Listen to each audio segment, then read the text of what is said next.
Donc, après l'introduction que nous avons eue à notre sujet général intitulé « Au cœur de l'islam », nous allons maintenant entrer dans la matière. La matière, c'est de regarder ce que ce livre, le Coran, nous dit. Alors, quelquefois, je dis Coran, quelquefois, je dis Coran en arabe. Ne vous affolez pas, ça vient automatiquement. Ce livre est la raison d'être de l'islam. En effet, les musulmans pensent que la Bible originelle, on ne l'a plus. La Bible que nous avons, c'est une Bible falsifiée, c'est un texte corrompu. Et le Coran est venu donc pour upgrade, pour remettre à jour ou mettre à jour la Bible et donc le message biblique originel. Ça, c'est la base de l'islam. Donc les musulmans me donnent ce livre, vous le donnent aussi, si ça vous intéresse, vous allez dans une mosquée, vous discutez avec un musulman, et tout de suite, il vous dira « Qu'est-ce que vous pensez de Mohammed ?» En général, je dis j'en sais rien puisque Mohammed, je le connais pas, je vis dans une autre époque, mais ce que je peux savoir de Mohammed, en tout cas, c'est ce que je peux lire de ce qu'il nous a donné. Si c'est lui qui a écrit le Coran, en tout cas, les musulmans ne disent pas qu'il l'a écrit, mais il l'a dicté, il l'a récité. En tout cas, ce livre vient de Dieu de la part de Mohammed et je peux lire ce livre, ça c'est certain. Donc, on m'a donné ce livre et aujourd'hui, nous allons voir mes premières impressions. Les premières impressions que j'ai eues en ouvrant ce livre pour la première fois. Tout d'abord, j'ai vu que ce livre, eh bien, c'est pas écrit en français, c'est écrit en quoi? Ça ressemble à des nouilles. Non, c'est pas des nouilles chinoises, évidemment. C'est de l'arabe. De l'arabe. Donc, je suis allé sur Wikipédia, j'ai regardé alphabet arabe et tout ça. Et je me suis rendu compte qu'effectivement, l'alphabet arabe, eh bien, c'est un alphabet. Non seulement c'est un alphabet, mais il commence avec alif bet, donc comme en hébreu, alif bet, comme en grec, alpha beta, donc c'est pratiquement les mêmes lettres qu'on retrouve dans ces différents alphabets, d'où le mot d'ailleurs alphabet.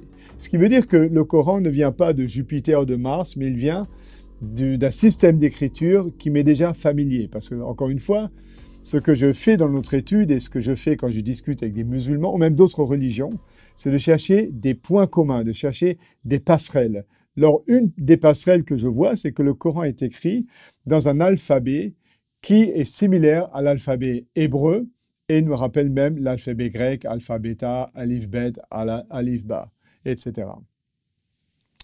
Deuxièmement, alors quand je dis deuxièmement, je suis en train là de récolter des faits, c'est-à-dire que je suis comme un policier sur un lieu d'accident, si vous voulez, je ne vais pas dire sur un lieu de crime, mais sur un lieu d'accident, qui a des petits sacs en plastique et qui ramasse les morceaux, les pièces qui vont servir aux détectives, à l'huissier, aux juges à faire leurs conclusions. Donc, je ne vais pas faire de conclusion, ni aujourd'hui, ni dans les épisodes suivants. Si vous voulez en faire, faites-le. Moi, je n'en fais pas. Ce que je fais, c'est de constater. Donc, je constate, premièrement, que l'alphabet arabe est un alphabet qui ressemble à l'alphabet hébreu. Deuxièmement, au Musée national de Riyad, en Arabie Saoudite, où je me rends assez souvent, on nous dit que l'origine de l'alphabet arabe, eh bien, c'est l'alphabet syriaque. Le syriaque, c'est l'araméen, la langue de Jésus, qui est devenue une langue religieuse dont l'alphabet s'appelle le syriaque. Le Musée national de Riyad me dit que l'alphabet arabe est une écriture simplifiée de l'écriture syriaque, donc de l'écriture des Araméens, donc de ceux qui parlaient la langue de Jésus. Intéressant. Et il y a 2-3 semaines, j'étais à Petra en Jordanie. On nous parle de la culture nabatéenne, donc des descendants de Nebajot, qui était un des fils d'Abraham, en nous disant que l'écriture arabe vient du syriaque et le syriaque lui-même nous vient de l'écriture des Nabatéens. Preuve à l'appui dans des grands tableaux qu'on va voir au musée de Petra à l'entrée de cette magnifique gorge que beaucoup de touristes visitent, que peut-être que vous avez visité. Donc sachez que cet endroit est à l'origine de l'écriture araméenne et de l'écriture arabe. On continue. L'alphabet arabe n'est pas attesté avant le Coran. C'est-à-dire qu'avant le Coran, les gens n'écrivaient pas en arabe. Ils écrivaient d'une manière différente, en partie en nabatéen d'ailleurs, ou en syriaque. Mais il n'y a que 2 textes, 2 petits manuscrits qui sont écrits en arabe, en écriture arabe, avant le Coran. Et ces 2 manuscrits sont des manuscrits écrits par des chrétiens araméens. Encore une petite un petit sac en plastique qu'on va mettre de côté pour avoir une image générale. Si vous voulez, on peut prendre l'image d'un puzzle, on récolte les morceaux d'un puzzle pour le mettre ensemble, mais l'image, c'est vous qui devez en parler, c'est pas moi. Un autre morceau de puzzle, c'est l'écrivain Tabari. Tabari, c'est un historien, certainement le plus grand historien de l'histoire de l'islam, qui a écrit un très gros livre qui s'appelle l'histoire des patriarches et des prophètes, qui part donc de Adam et Ève jusqu'à Mohammed, les califes, et donc toute l'histoire que nous connaissons de l'islam, mais aussi l'histoire qui était dans la Bible et que Tabari répète. On va y revenir un peu plus tard. Donc Tabari, entre autres, parle de l'histoire de la tour de Babel que nous connaissons de la Bible, Genèse chapitre 11. Et Tabari nous dit, je cite, « La langue universelle avant la tour de Babel, donc la langue de l'humanité, eh bien c'était l'araméen. » Encore une fois, l'araméen est au centre de nos petits morceaux que nous découvrons peu à peu. L'alphabet, la langue et même avant la tour de Babel. Ce qui est d'ailleurs intéressant parce que beaucoup de gens pensent que l'arabe c'est la langue du ciel. Peut-être que c'est la langue du ciel, j'en sais rien, mais en tout cas Tabari nous dit que la langue originale de l'humanité c'était l'araméen.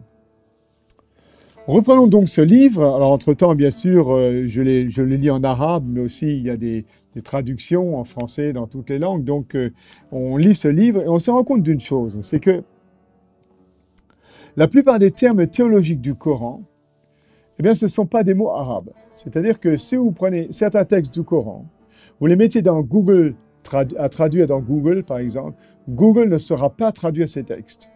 Pourquoi ? Les musulmans nous disent c'est parce que le Coran est intraduisible. Ça veut dire quoi intraduisible? Tout livre est traduisible. On peut traduire un manuel d'ordinateur dans une langue de pygmée où les gens ne savent ni lire et écrire, ne savent pas ce que c'est que l'électricité. C'est pas facile, mais c'est faisable. Tous ceux qui parlent plusieurs langues le savent que tout exercice de traduction n'est pas forcément facile, mais il est possible. Donc on peut traduire le Coran. Seulement, il y a plusieurs problèmes. Le premier, c'est que comme on le verra plus tard, beaucoup de musulmans ne veulent pas que le Coran soit traduit, ils veulent qu'il soit lu en arabe et qu'il soit récité en arabe et en arabe seulement. Première chose. Deuxièmement, c'est vrai que le Coran n'est pas très facile à traduire puisque c'est une langue qui n'est pas très moderne.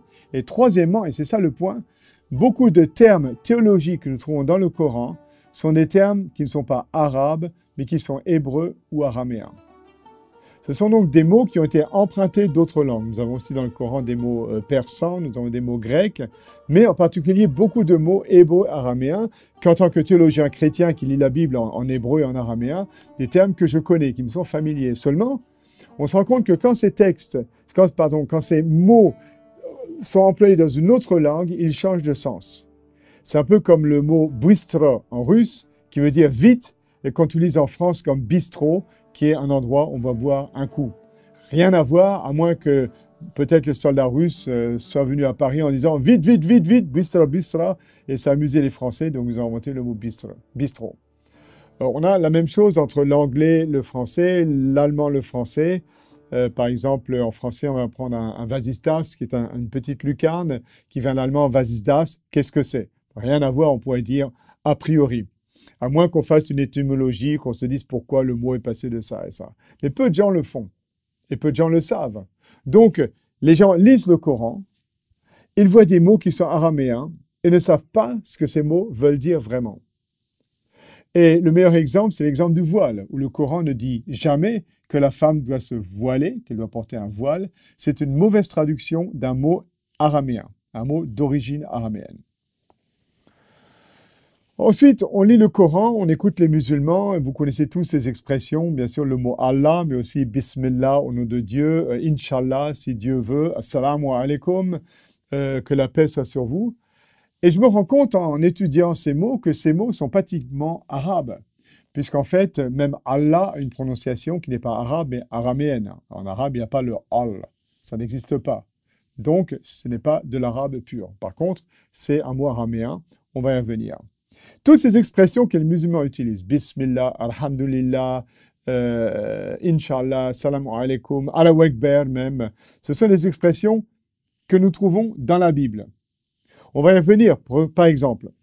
Jésus nous dit dans Luc chapitre 10, « Dans toute maison où vous entrerez, dites d'abord que la paix soit sur cette maison. » En hébreu, Shalom Aleichem. En arabe, assalamu alaikum. Luc 24, 36.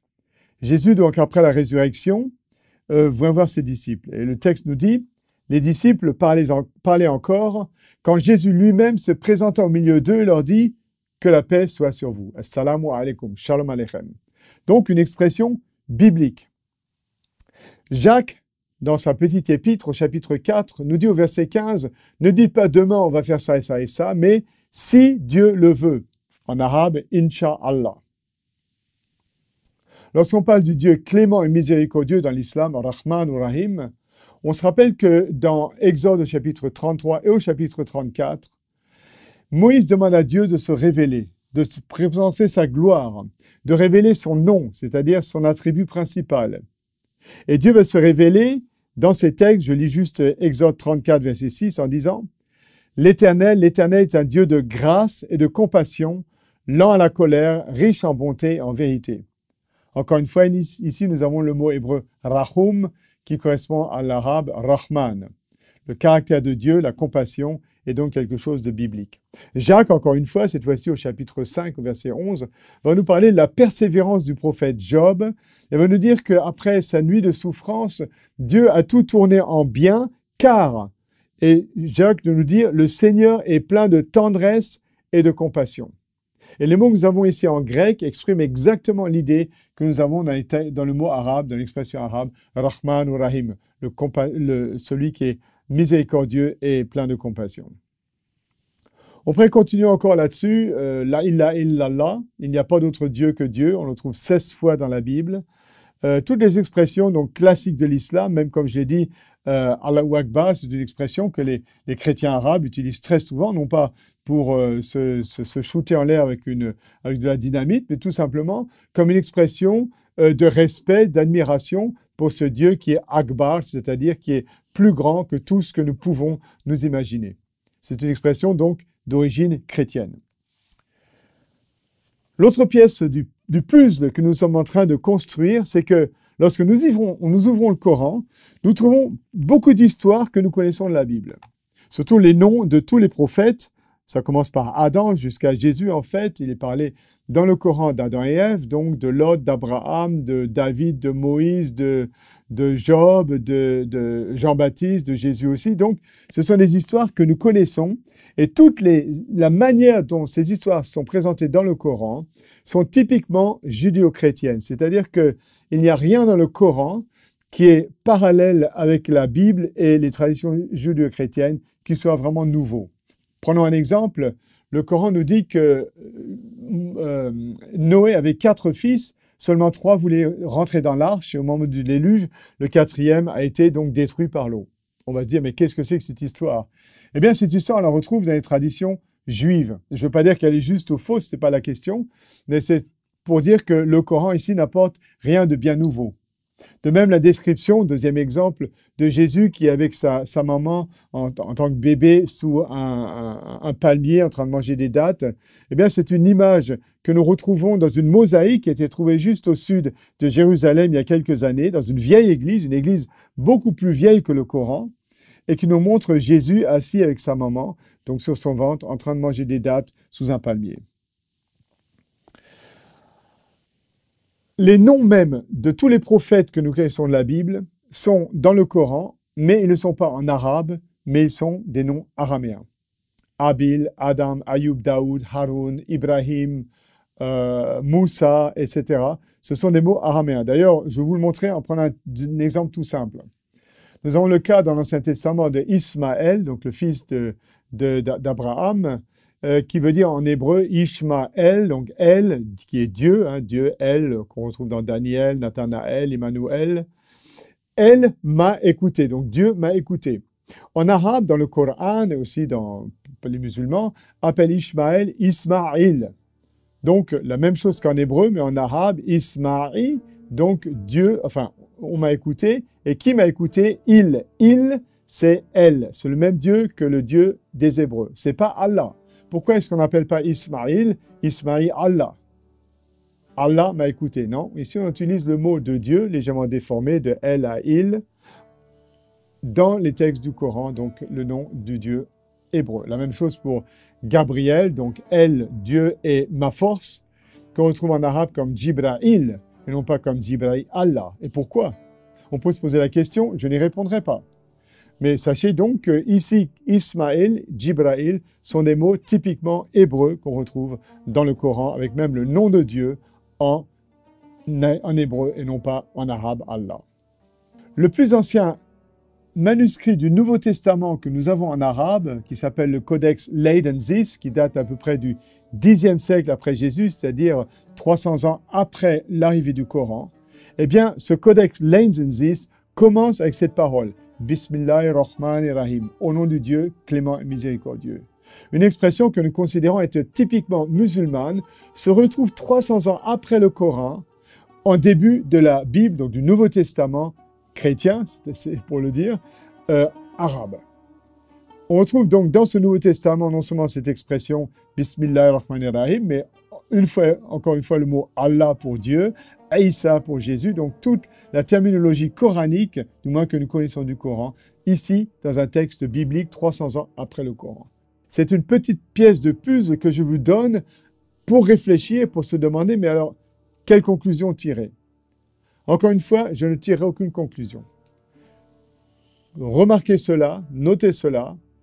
Ce que je peux simplement dire en tant que lecteur ignorant du Coran à l'origine, c'est-à-dire que je prends ce livre et je me dis il a un alphabet chrétien. Cet alphabet n'a été utilisé avant le Coran que par des chrétiens. Il a des expressions bibliques. Il contient toutes les histoires qu'il contient, plutôt, sont des histoires que nous connaissons de la Bible et des traditions judéo-chrétiennes. Donc, c'est un livre chrétien. Ça serait pratiquement la conclusion qu'on pourrait en faire. Je ne sais pas si on peut aller si loin que cela, mais avant de continuer, je voudrais vous dire une chose intéressante, c'est que 300 ans après l'apparition du Coran, aucun historien, ni arabe, donc ni musulman ni chrétien, ni juif, ni hindou, ni persan, ni ce que vous voulez, aucun historien, personne ne mentionne l'islam comme une nouvelle religion. On peut se poser la question pourquoi encore, je ne vais pas y répondre maintenant, mais je pense que c'est quelque chose qui est digne de réflexion. Voilà donc la première impression que je vais vous donner du Coran. La question maintenant, c'est qu'est-ce que la théologie du Coran nous apporte, puisque le Coran est censé améliorer le texte biblique, le ramener à son original. Qu'est-ce que le Coran nous apporte au niveau théologique? Quels sont les enseignements de cette religion? Encore une fois, je ne parle pas de l'islam tel qu'on le voit aujourd'hui, mais ma base de départ, en comparant les religions, ce n'est pas de comparer ce que les gens croient, mais c'est ce que leurs sources disent, et la source, en l'occurrence, c'est la Bible, et ici, le Coran. Donc, nous allons nous lancer là-dessus, ce sera le sujet de nos prochains épisodes, et je vous remercie de m'avoir écouté, et donc rejoignez-moi pour l'étude du Coran, de la théologie du Coran, qui va nous prendre pas mal de temps, surtout que nous allons bien sûr la comparer avec la Bible. Merci beaucoup.